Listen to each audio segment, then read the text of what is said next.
हम लोग बात कर रहे थे ऑप्टिकल आइसोमेरिज्म की और पार्ट 6 में मैंने ऑप्टिकल आइसोमेरिज्म के बहुत सारे टर्म्स आपको पढ़ाए थे।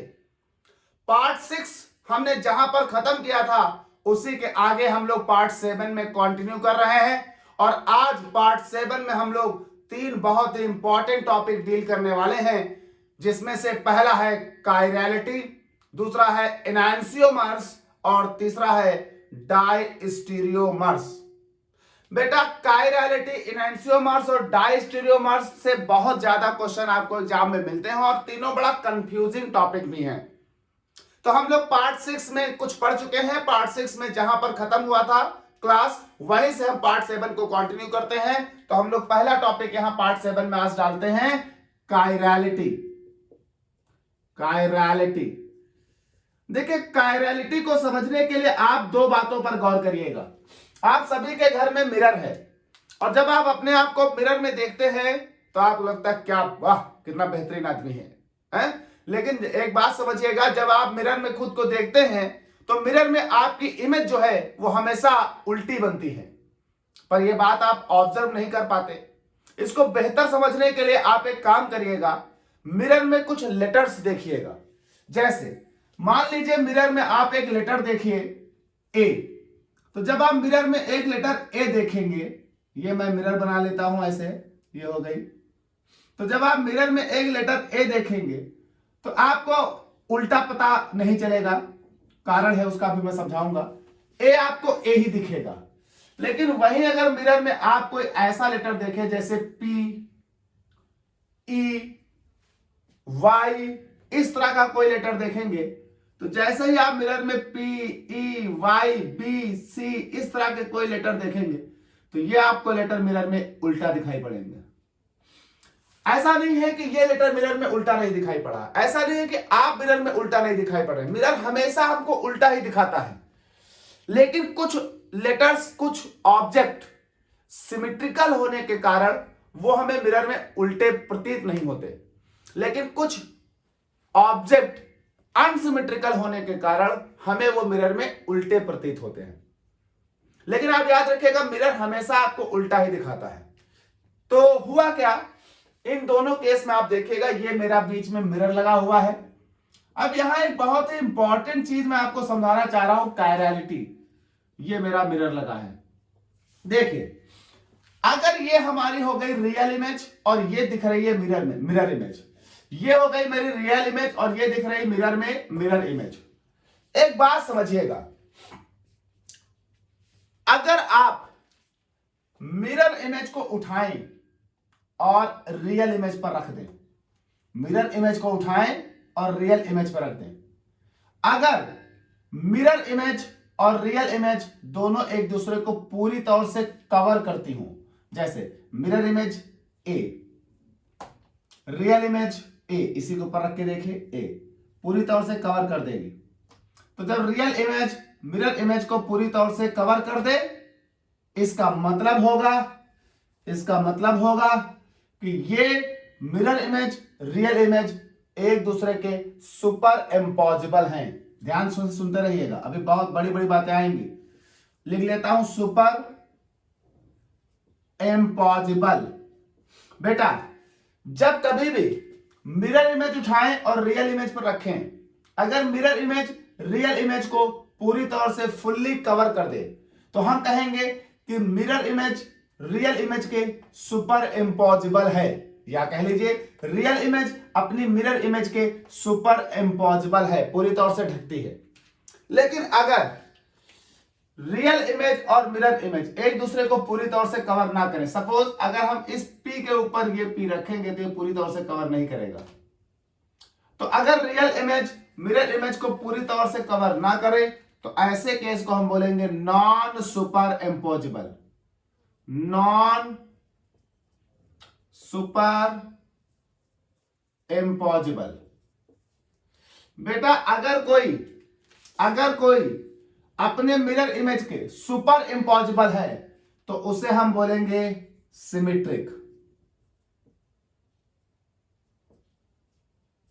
अगर कोई मिरर इमेज और रियल इमेज एक दूसरे के सुपर इम्पॉसिबल नहीं है तो हम उसे बोलेंगे डिसिमेट्रिक।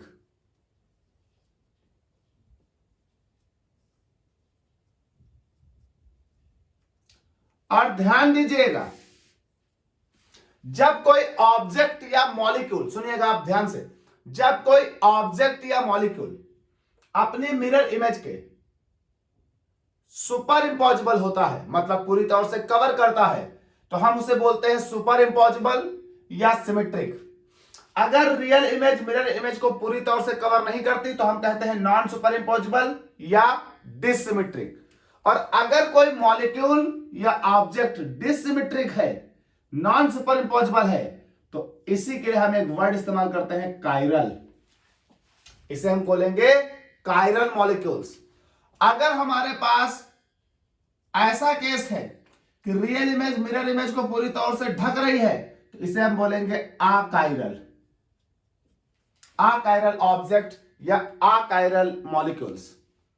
अभी सुनते रहिएगा, अगर हमारी मिरर इमेज रियल इमेज दोनों एक दूसरे को पूरी तौर से कवर करती हैं, तो हम बोलेंगे नॉन सुपर इंपॉसिबल, सिमेट्रिक या अकायरल। अगर मिरर इमेज रियल इमेज को पूरी तौर से कवर नहीं करती तो हम उसे बोलेंगे नॉन सुपर इंपॉसिबल, डिसिमेट्रिक या कायरल। तो अगर आपको डिफाइन करना हो कि कायरल क्या होता है, तो कहा गया एक ऐसा मॉलिक्यूल या ऑब्जेक्ट, एक ऐसा मॉलिक्यूल या ऑब्जेक्ट कायरल कहलाएगा अगर उसकी रियल इमेज और मिरर इमेज दोनों एक दूसरे के नॉन सुपर इंपॉसिबल हो, मतलब पूरी तौर से कवर ना करती हो। तो अगर आप कायरल को डिफाइन करना चाहें, अगर आप डिफाइन करना चाहें कि कायरल क्या है, तो आप देखिए क्या बोलोगे,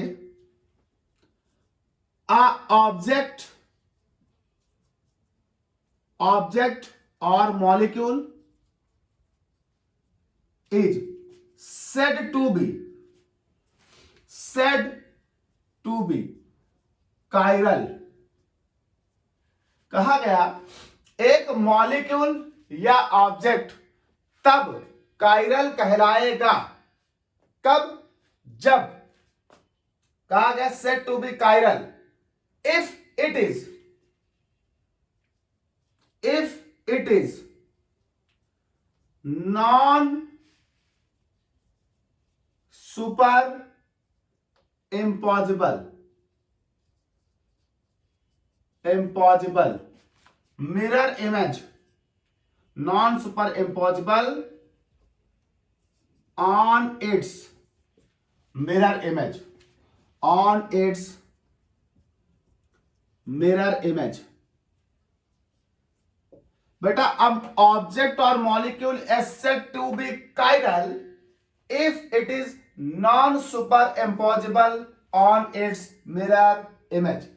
एक मॉलिक्यूल या ऑब्जेक्ट कायरल तभी कहलाएगा जब वो मॉलिक्यूल या ऑब्जेक्ट की जो रियल इमेज है वो उसकी मिरर इमेज पर नॉन सुपर इंपॉसिबल होनी चाहिए। और नॉन सुपर इंपॉसिबल का मतलब क्या होता है कि रियल इमेज और मिरर इमेज दोनों एक दूसरे को पूरी तौर से कवर नहीं करनी चाहिए। अगर ऐसा है तो वो कहलाएगा कायरल। और इसकी जो ये नॉन सुपर इंपॉसिबिलिटी की प्रॉपर्टी है ये कहलाएगी chirality. And the property of its non super impossibility is called chirality। और इसकी इस नॉन सुपर इंपॉसिबिलिटी की प्रॉपर्टी को हम क्या कहेंगे, कायरलिटी कहेंगे। जब कोई मॉलिक्यूल अपने मिरर इमेज के नॉन सुपर इंपॉसिबल होता है तो वो मॉलिक्यूल या ऑब्जेक्ट कायरल कहलाता है। और उसकी इस नॉन सुपर इंपॉसिबिलिटी की प्रॉपर्टी को क्या कहते हैं, कायरलिटी कहते हैं। इसी का उल्टा किसमें कहलाने लगेगा, अकायरल मॉलिक्यूल में कहा गया a molecule which is super imposable on its mirror image, एक ऐसा मॉलिक्यूल जो अपनी मिरर इमेज के सुपर इम्पोजिबल है, वो मॉलिक्यूल या ऑब्जेक्ट कहलाएगा अकायरल। और इसकी इस प्रॉपर्टी को हम कहेंगे अकायरलिटी। कहा गया इन्हें अगर डिफाइन करना पड़ जाए, अकायरल को डिफाइन करना पड़ जाए, देखिए भाई,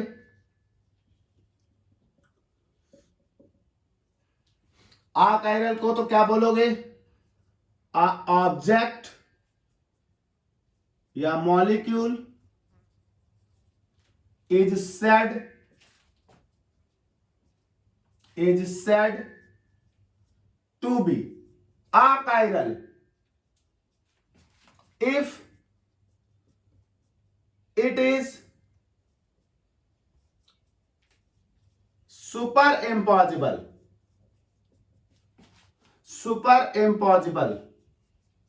on its mirror image।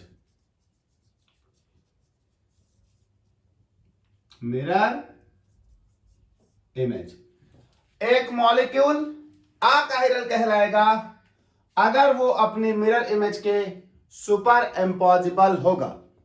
तो बेटा बात क्लियर है कि अगर आप कायरल और अकायरल मॉलिक्यूल में अंतर करना चाहते हैं तो मॉलिक्यूल अगर अपनी मिरर इमेज के सुपर इम्पॉसिबल है तो अकायरल है, और मॉलिक्यूल अगर अपनी मिरर इमेज के नॉन सुपर इम्पॉसिबल है तो कायरल है। अगर कोई मॉलिक्यूल अकायरल है तो वो सिमेट्रिक है, अगर कोई मॉलिक्यूल कायरल है तो वो डिसिमेट्रिक है, अगर कोई मॉलिक्यूल कायरल है तो साफ वो बिल्कुल क्लियर है कि वो नॉन सुपर इम्पॉसिबल है, अकायरल तो सुपर इम्पॉसिबल है। साथ ही साथ आपको एक बात और समझनी होगी, अगर आप चाहते हैं कि आपका मॉलिक्यूल ऑप्टिकल एक्टिव हो, अगर आप चाहते हैं कि आपका मॉलिक्यूल ऑप्टिकल एक्टिव हो और ऑप्टिकल एक्टिव हो और वो आइसोमेरिज्म दिखाए, ऑप्टिकल आइसोमेरिज्म दिखाए, तो आपका मॉलिक्यूल हमेशा इस कैटेगरी का होना चाहिए, कायरल। अगर आपका मॉलिक्यूल कायरल है तो ही ऑप्टिकल एक्टिव होगा और तो ही ऑप्टिकल एक्टिविटी शो करेगा, तो ही ऑप्टिकल आइसोमेरिज्म दिखाएगा। अगर आपका मॉलिक्यूल अकायरल है तो वो अकायरल मॉलिक्यूल ऑप्टिकल एक्टिव नहीं होते, अकायरल मॉलिक्यूल हमेशा ऑप्टिकल इनएक्टिव होते हैं, और अकायरल मॉलिक्यूल ऑप्टिकल इनएक्टिव होने के कारण वो ऑप्टिकल आइसोमेरिज्म नहीं दिखाते। यानी किसी मॉलिक्यूल का ऑप्टिकल आइसोमेरिज्म दिखाने के लिए शर्त क्या है कि वो कायरल होना चाहिए, और कायरल तभी हो सकता है जब उसकी मिरर इमेज उसकी रियल इमेज के नॉन सुपर इम्पॉसिबल हो। यानी मॉलिक्यूल का ऑप्टिकल एक्टिव होने के लिए नॉन सुपर इम्पॉसिबल होना यानी कायरल होना जरूरी है।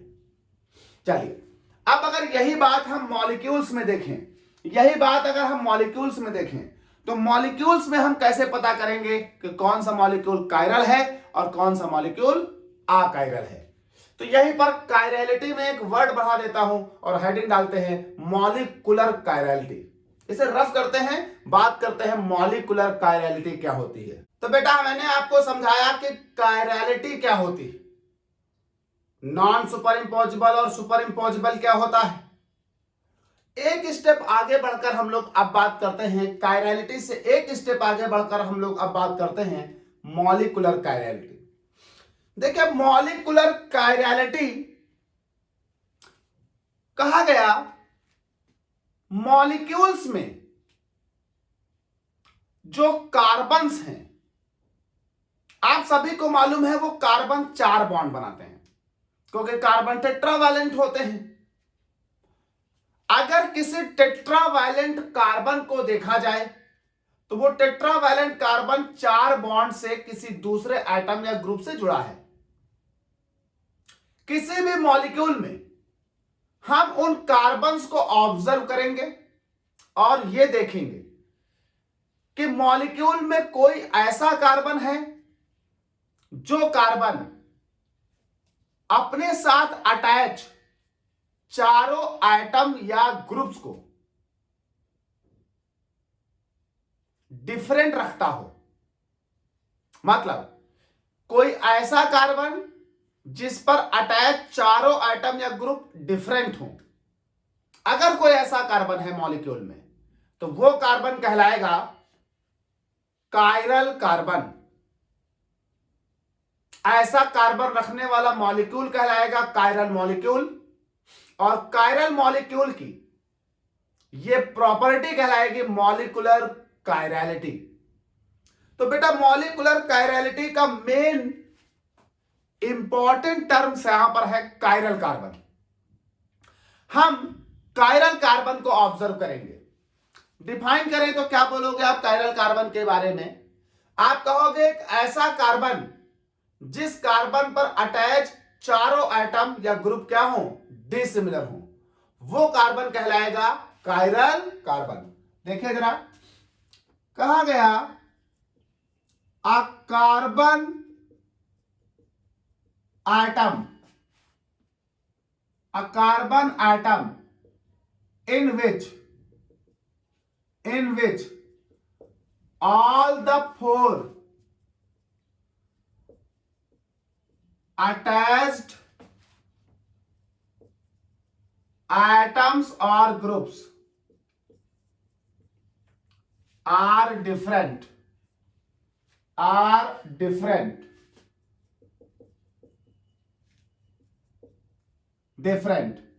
is called chiral carbon. और ये मॉलिक्यूल क्या कहलाएगा? Chiral molecule. And such molecules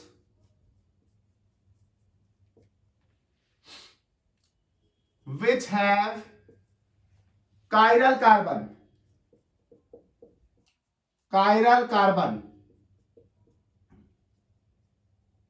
are called chiral molecules। कहा गया ऐसा आइटम जिस आइटम पर अटैच्ड चारों आइटम्स या ग्रुप्स डिसिमिलर हो, ऐसा कार्बन आइटम कहलाएगा कायरल कार्बन। और जिस मॉलिक्यूल में वो कायरल कार्बन मौजूद होगा वो मॉलिक्यूल कहलाएगा कायरल मॉलिक्यूल। फॉर एग्जाम्पल जैसे ब्रोमो क्लोरो फ्लोरोमेथेन बना लेते हैं। ध्यान से देखिएगा, एक H, एक Br, एक Cl, एक F। इस कार्बन पर देखिए, एक Br, एक Cl, एक F, एक H, तो हो गए चारों डिसिमिलर। यानी ये कार्बन कायरल है।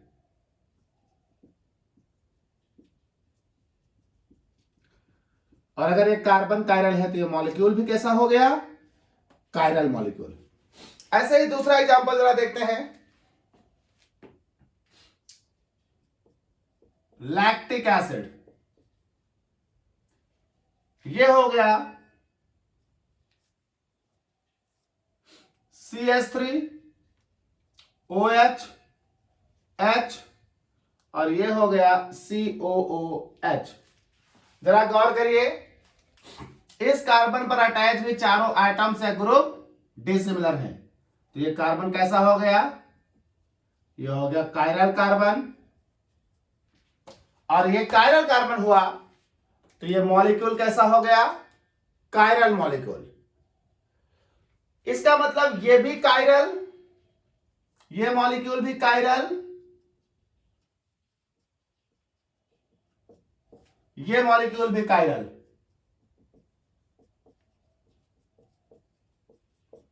क्योंकि इसमें एक ऐसा कार्बन है जिसके चारों आइटम्स या ग्रुप्स डिसिमिलर हैं। अगर कोई भी एक सिमिलर हो जाए तो फिर वो कायरल नहीं रह जाएगा, फिर वो अकायरल हो जाएगा। और अगर वो अकायरल हो गया तो वो मॉलिक्यूल भी क्या कहलाएगा? Achiral molecule. यहीं पर मॉलिक्यूलर कायरलिटी से थोड़ा एक स्टेप आगे बढ़कर एक टर्म मैं और लेता हूं आपके लिए, वो टर्म है प्रोकायरल का। प्रोकायरल या प्रोकायरलिटी क्या होती है? देखिए, यहीं पर मैं आपको एक बात समझाता हूं, यहां समझा लेता हूं। इस जगह पर देखिए, मेरे पास ये एक कार्बन है, जरा गौर करिएगा। मान लीजिए मेरे पास प्रोपोनोइक एसिड है,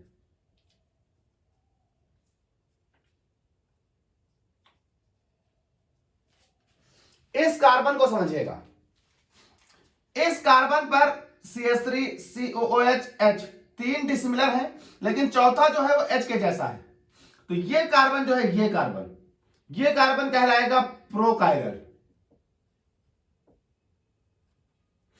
प्रोकायरल कार्बन ऐसा कार्बन होता है जिसमें से एक एटम या ग्रुप रिप्लेस कर दो, जैसे H हटा दो एक किसी दूसरे एटम या ग्रुप के द्वारा। मान लीजिए मैंने OH के द्वारा हटा दिया H, तो जैसे OH के द्वारा H हटाएंगे तो अब यहां पर क्या आ जाएगा, H की जगह OH, तब ये कार्बन कैसा हो जाएगा, कायरल। तो प्रोकायरल वर्ड अगर कभी आपके सामने आए तो आप समझिएगा कायरल से जस्ट एक स्टेप आगे, मतलब एक स्टेप बैक।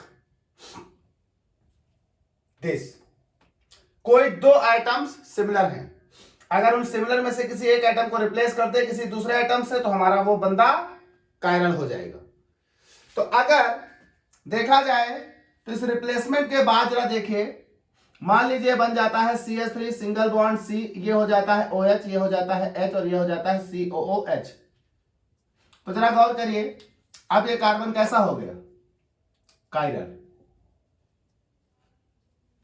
तो ऐसा मॉलिक्यूल, जिस मॉलिक्यूल में किसी एक एटम के या ग्रुप के रिप्लेसमेंट से वो मॉलिक्यूल कायरल हो जाए,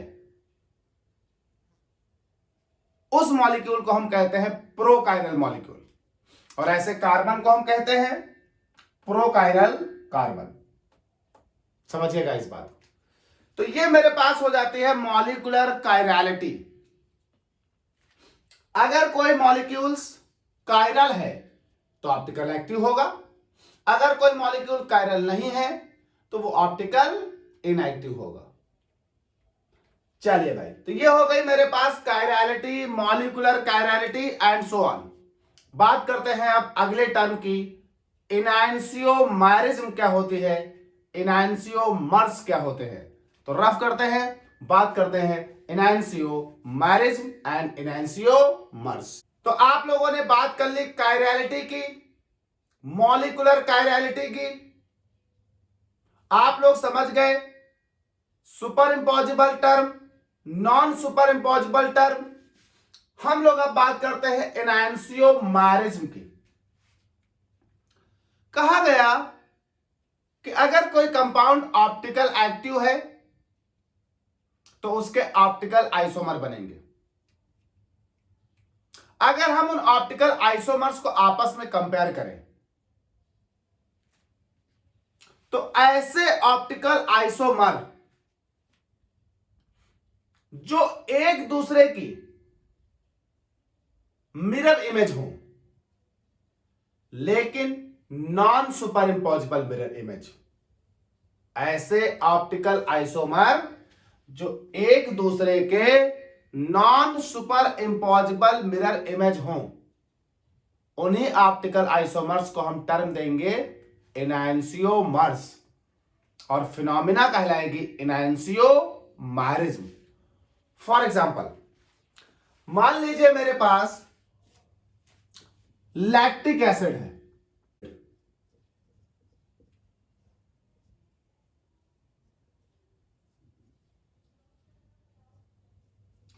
ये हो गया लैक्टिक एसिड।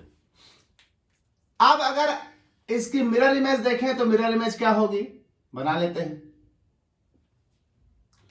ये मेरे पास हो जाती है इसकी मिरर इमेज।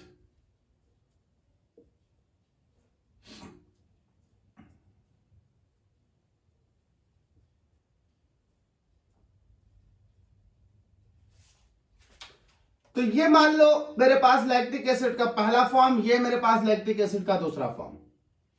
कहा गया ऐसे आइसोमर जो एक दूसरे के non super imposable mirror image हो। बेटा ऐसे ऑप्टिकल आइसोमर जो एक दूसरे के non super imposable mirror image हो, वो ऑप्टिकल आइसोमर कहलाएंगे क्या? इनैंसियोमर्स। बेटा इनैंसियोमर्स जो होते हैं वो ऑप्टिकल आइसोमर का वो पेयर होता है जो एक दूसरे के non super imposable mirror image होते हैं। मतलब एक कंपाउंड दूसरे कंपाउंड दोनों को अगर देखेंगे तो दोनों एक दूसरे के मिरर इमेज लगेंगे। तो ऐसे आइसोमर जो एक दूसरे के non super imposable mirror image हों, उन ऑप्टिकल आइसोमर्स को हम टर्म देते हैं इनैंसियोमर्स। यानी ये दोनों कहला रहे हैं क्या? इनैंसियोमर्स। और फिनोमिना क्या कहलाएगी? इनैंसियोमैरिज्म। अगर डिफाइन करें तो आप क्या बोलोगे? कहा गया optical isomers, optical isomers which are non superimposable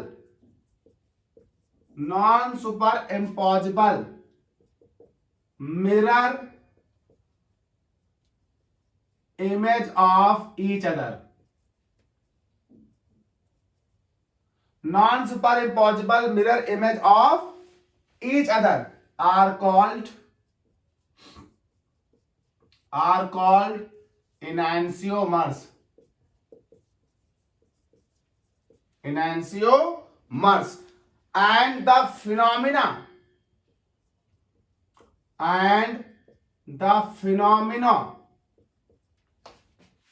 is called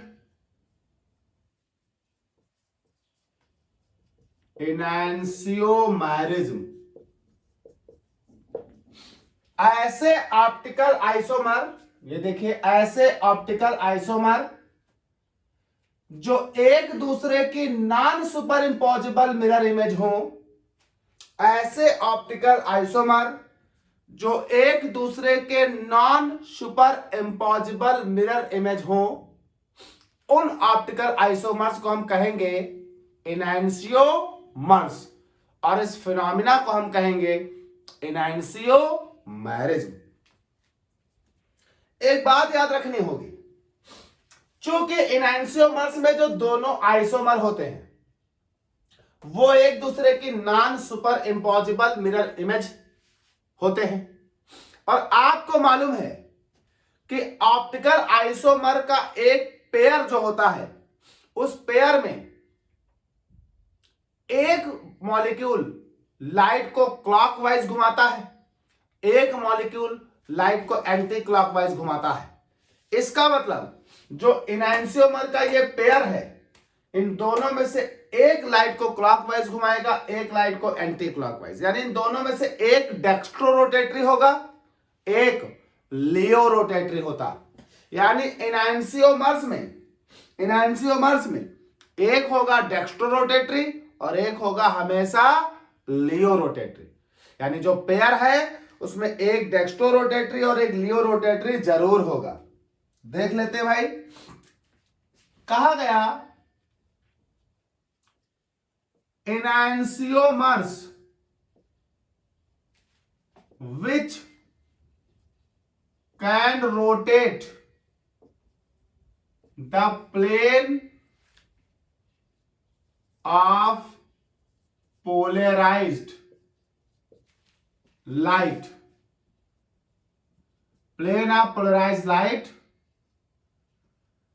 towards clockwise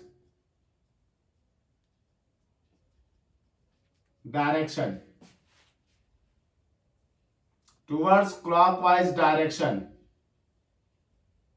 is called dextrorotatory.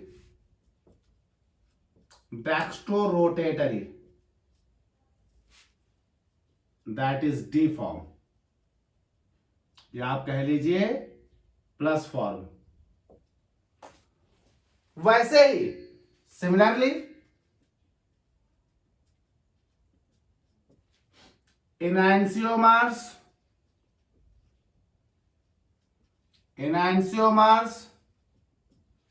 which can rotate the plane of polarized light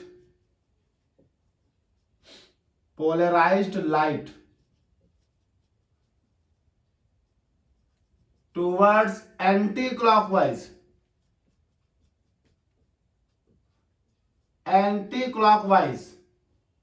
direction is called leorotatory.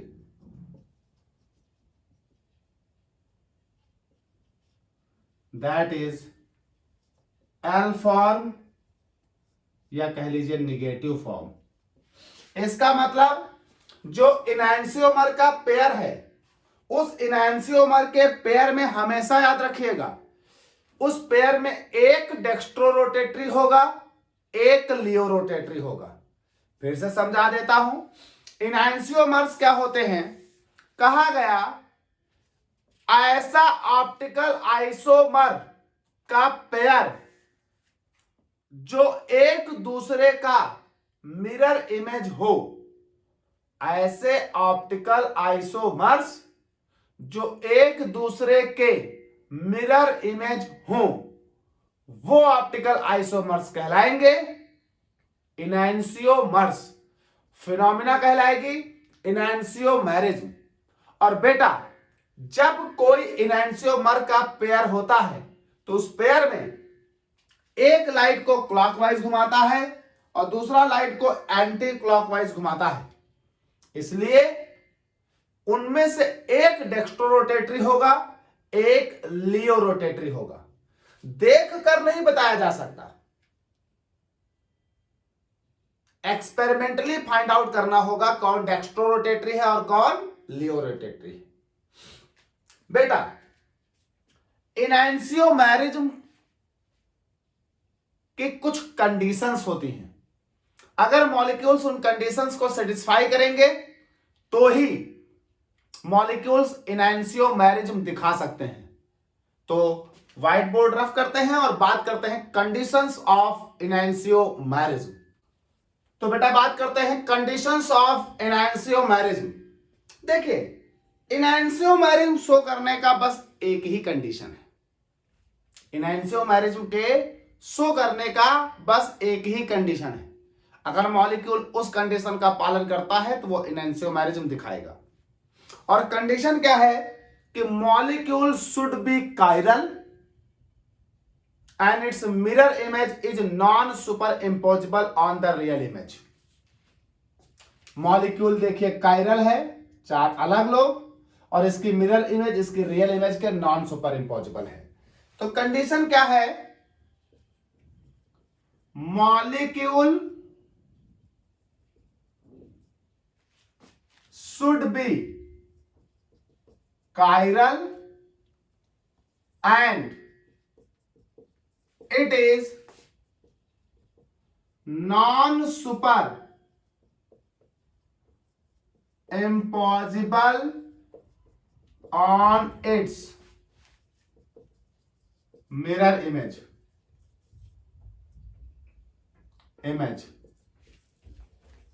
Molecule chiral होना चाहिए और अपनी मिरर इमेज के non super impossible होना चाहिए। अगर molecule chiral है और अपनी मिरर इमेज के नॉन सुपर इम्पॉसिबल है तो बात सीधी सी है कि मॉलिक्यूल इनैंसियोमेरिज्म दिखाएगा। बेटा, इनैंसियोमर्स के कुछ प्रॉपर्टीज हैं, जैसे इनैंसियोमर्स की अगर हम प्रॉपर्टीज की बात करें,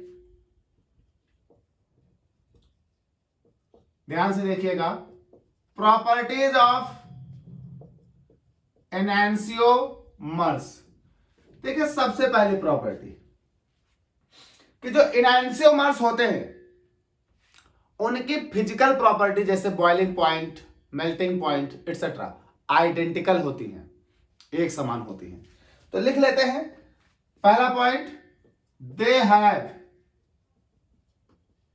आइडेंटिकल फिजिकल प्रॉपर्टीज।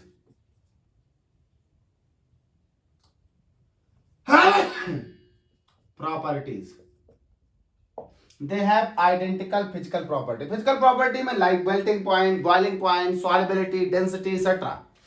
तो इनैंसियोमर्स जो भी होते हैं उन दोनों इनैंसियोमर्स की फिजिकल प्रॉपर्टी आइडेंटिकल होंगी, दे हैव आइडेंटिकल फिजिकल प्रॉपर्टीज। अच्छा, दूसरी बात, दे हैव आइडेंटिकल केमिकल प्रॉपर्टीज। इनकी केमिकल प्रॉपर्टी भी आइडेंटिकल होती हैं एक्सेप्ट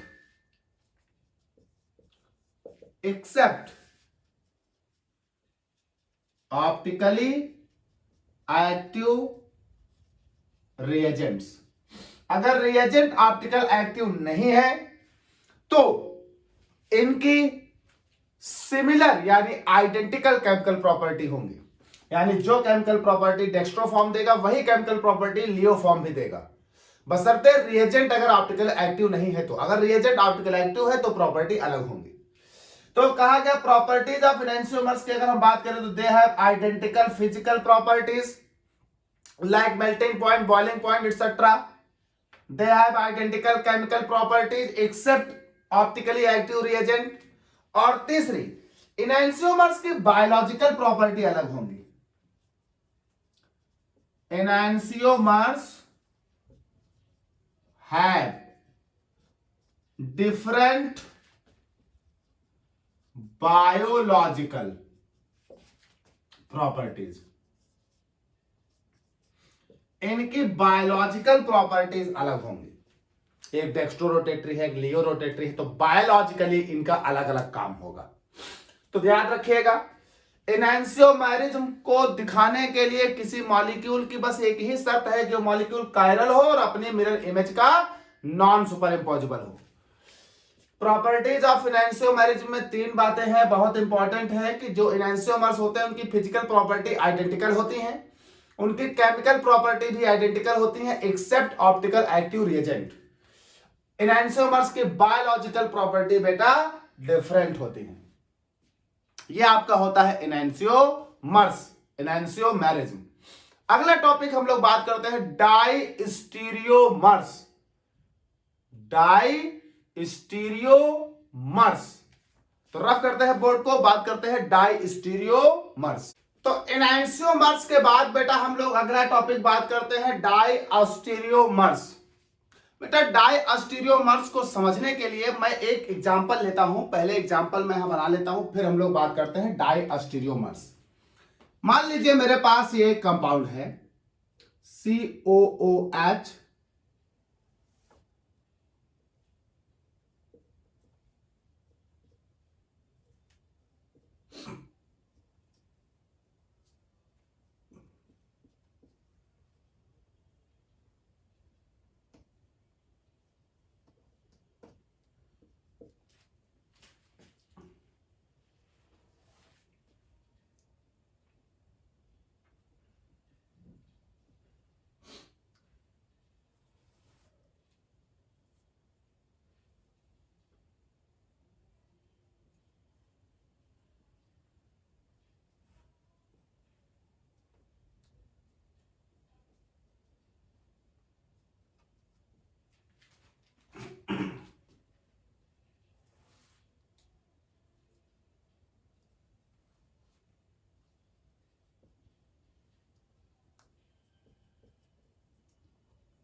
इनको हम नाम दे देते हैं जरा।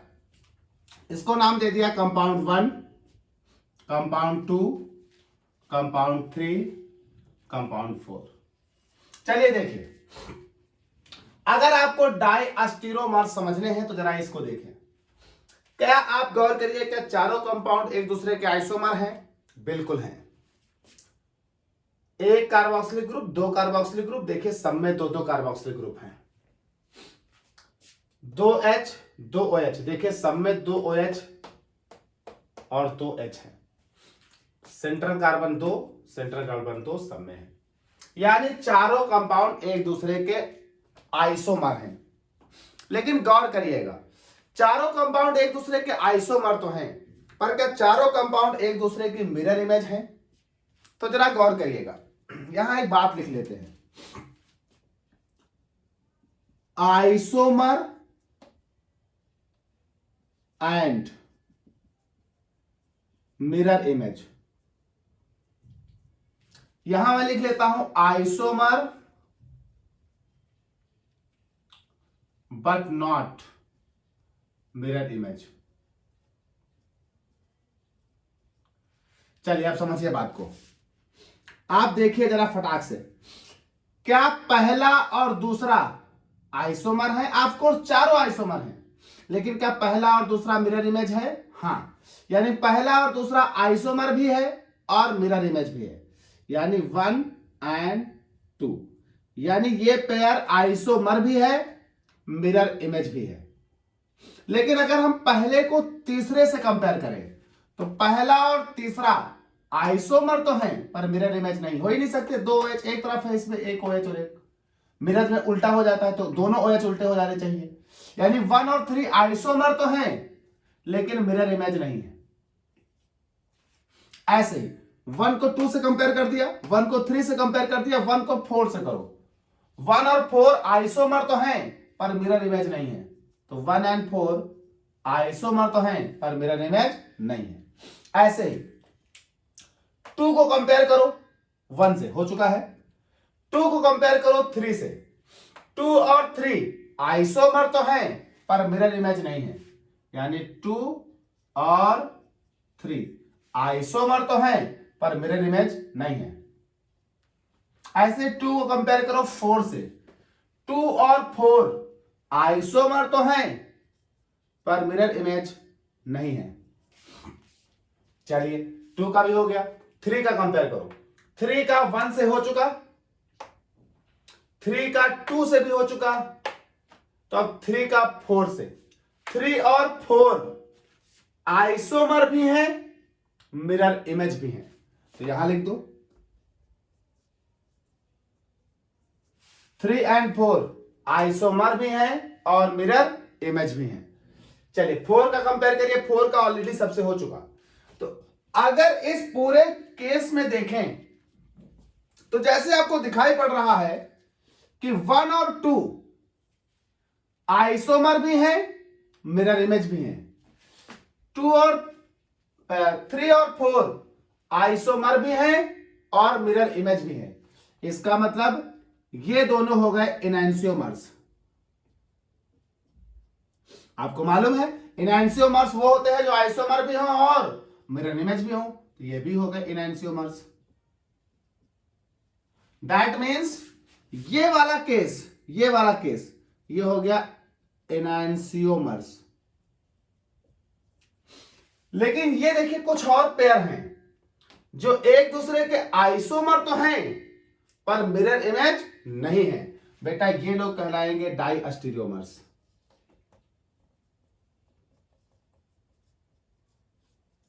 डाइस्टीरियोमर्स याद करिएगा, डाइस्टीरियोमर्स वो होते हैं जो एक दूसरे के आइसोमर तो होते हैं पर मिरर इमेज नहीं होते। तो बेटा ध्यान रखिएगा, ऐसे पेयर जो एक दूसरे के आइसोमर भी हो और मिरर इमेज भी हो, इनैंसियोमर्स। ऐसे पेयर जो एक दूसरे के आइसोमर तो हैं पर मिरर इमेज नहीं है, डाइस्टीरियोमर्स। अगर डाइस्टीरियोमर्स को डिफाइन करो तो क्या बोलोगे? कि diastereomers are the isomers of each other but not the mirror image. यानी ऐसे ऑप्टिकल आइसोमर जो एक दूसरे के आइसोमर तो हैं पर मिरर इमेज नहीं है, कहलाएंगे डाइस्टीरोमर्स। यानी 1 और 3, 1 और 4, 2 और 3, 2 और 4 आइसोमर तो हैं पर मिरर इमेज नहीं है। तो डिफाइन कर लेते बेटा, डाइस्टीरोमर्स कैसे डिफाइन करोगे?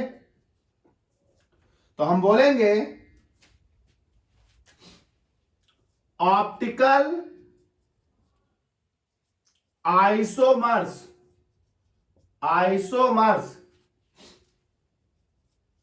which are not mirror image of each other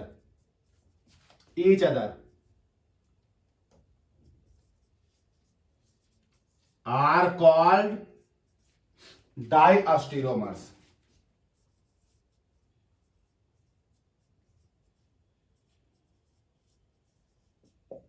ऐसे ऑप्टिकल आइसोमर्स जो एक दूसरे के मिरर इमेज नहीं है पर आइसोमर हैं, कहलाएंगे डाइस्टीरोमर्स। बेटा देखते हैं डाइस्टीरोमर्स की क्या प्रॉपर्टी होती है। तो बोर्ड को रफ करते हैं, बात करते हैं प्रॉपर्टीज ऑफ डाइस्टीरोमर्स। तो बेटा बात करते हैं प्रॉपर्टीज ऑफ डाइस्टीरोमर्स।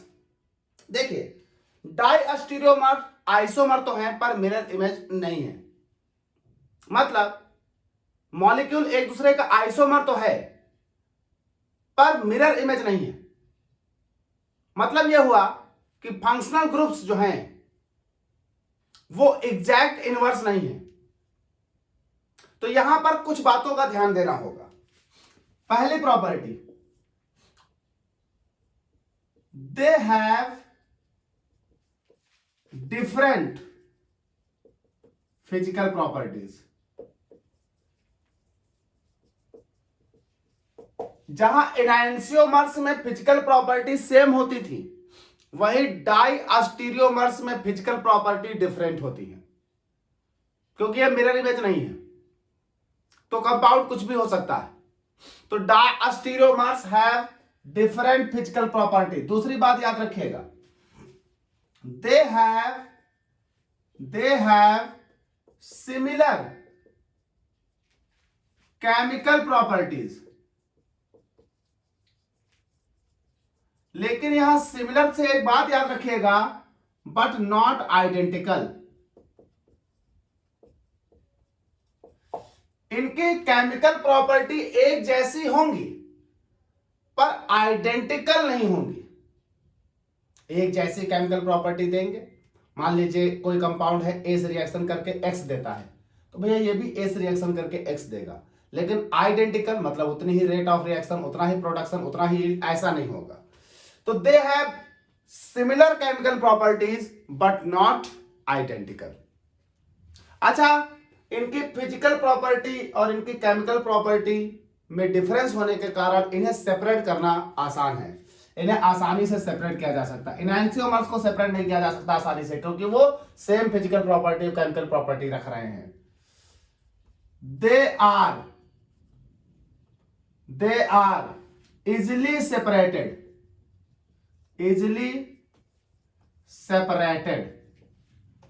और चौथा पॉइंट, चूंकि बेटा ये एक दूसरे के मिरर इमेज नहीं है, इसका मतलब इनका ऑप्टिकल रोटेशन सेम भी हो सकता है, डिफरेंट भी हो सकता है।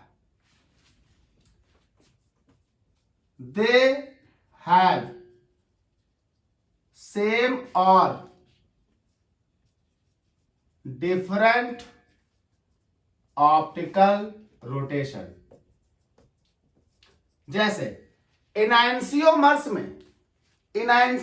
में अगर एक डी है तो दूसरा नो डाउट एल होगा, लेकिन चूंकि यहां ये मिरर इमेज तो है नहीं, इसका मतलब अगर एक डी है तो इनका दूसरा वाला डी भी हो सकता है, एल भी हो सकता है, क्योंकि ये दोनों मिरर इमेज नहीं है। एक मिरर इमेज का एक पोर्शन है, दूसरा दूसरी वाली का एक पोर्शन है, तो सेम भी हो सकते हैं, डिफरेंट भी। जैसे जो एग्जांपल पीछे लिखे थे, अगर 1 को कंपेयर करें 3 से और 1 को कंपेयर करें 4 से, तो आपको कंफर्म है 3 और 4 में से एक डी और एक एल है। लेकिन जब 1 3 से कंपेयर होगा तो हो सकता है दोनों सेम हो जाए, हो सकता है डिफरेंट हो जाए। तो यहां पर क्या बात आती है कि ऑप्टिकल एक्टिविटी अगर हम देखें तो ऑप्टिकल एक्टिविटी इनकी सेम भी हो सकती है और डिफरेंट भी हो सकती है। यहां पर एक वर्ड और आता है डायस्टीरियोमर्स में। डायस्टीरियोमर्स में बेटा एक वर्ड और आता है, आप लोग पढ़ेंगे, थ्रियो एंड इरिथ्रियो डायस्टीरियोमर्स। तो लगे हाथ इसको भी ले लेते हैं कि थ्रियो एंड अरिथ्रियो डायस्टीरियोमर्स क्या होते हैं। तो बात करते हैं थ्रियो एंड अरिथ्रियो डायस्टीरियोमर्स, रफ करते हैं और देखते हैं क्या होते हैं। तो देख लेते हैं हम लोग थ्रियो और इरिथ्रियो डायस्टीरियोमर्स क्या होते हैं। देखिए बेटा, थ्रियो और इरिथ्रियो डायस्टीरियोमर्स जो नॉमेनक्लेचर है, ये 4 कार्बन शुगर पर बेस्ड है। तो कहा गया this nomenclature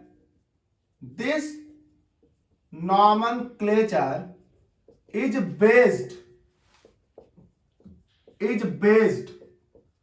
upon the 4 carbon sugar, उसका क्या होता है नाम, दैट इज इरिथ्रोज एंड थ्रियोज। एक 4 कार्बन शुगर है जिसका एक आइसोमर होता है इरिथ्रोज, दूसरा आइसोमर होता है थ्रियोज। उसी के आधार पर हम यहां पर अपने डायस्टीरियोमर को थ्रियो या इरिथ्रियो डायस्टीरियोमर कहते हैं। जैसे देखें, ये 4 कार्बन शुगर है जिसमें दोनों OH सेम साइड हैं, और ये शुगर है जिसमें दोनों OH अपोजिट साइड हैं। इसको बोलते हैं थ्रियोज और इसको बोलते हैं इरिथ्रियोज। अगर हमारा कोई भी डायस्टीरियोमर इसके जैसा हुआ, यानी सेम ग्रुप सेम साइड रख रहा होगा, तो हम उसे इरिथ्रियो डायस्टीरियोमर कहेंगे। और अगर हमारा कोई डायस्टीरियोमर थ्रियो शुगर के जैसा हुआ, सेम ग्रुप अपोजिट साइड रख रहा होगा, तो हम उसे थ्रियो डायस्टीरियोमर कहेंगे। फॉर एग्जांपल, अभी जो आपको हमने बनाया उसमें जरा ये देखें, ये डायस्टीरियोमर है एक दूसरे के,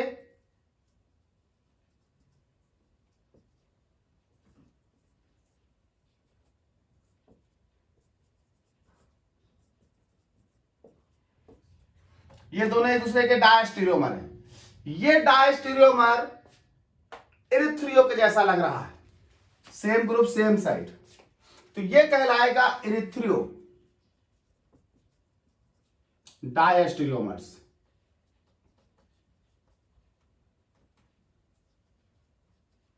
और ये कहलाएगा थ्रियो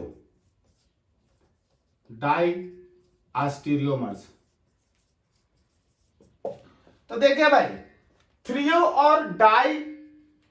एंड इरिथ्रियो डायस्टीरियोमर्स सिर्फ रिलेटिव नॉमेनक्लेचर है।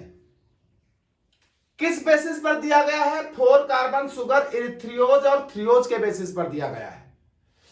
इरिथ्रियोज क्या होता है? इरिथ्रियोज ऐसी शुगर होती है जिसमें दोनों OH ग्रुप सेम और दोनों H सेम साइड हो, और थ्रियोज ऐसी शुगर होती है जिसमें दोनों OH ग्रुप अपोजिट और H अपोजिट साइड हो।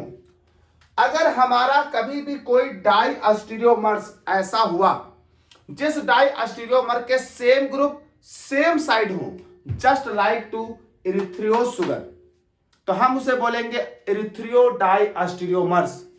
और अगर कभी कोई डायस्टीरियोमर ऐसा हुआ जिसमें सेम ग्रुप अपोजिट साइड हो, जस्ट लाइक टू थ्रियोज शुगर, हम उसे बोलेंगे थ्रियो डायस्टीरियोमर्स।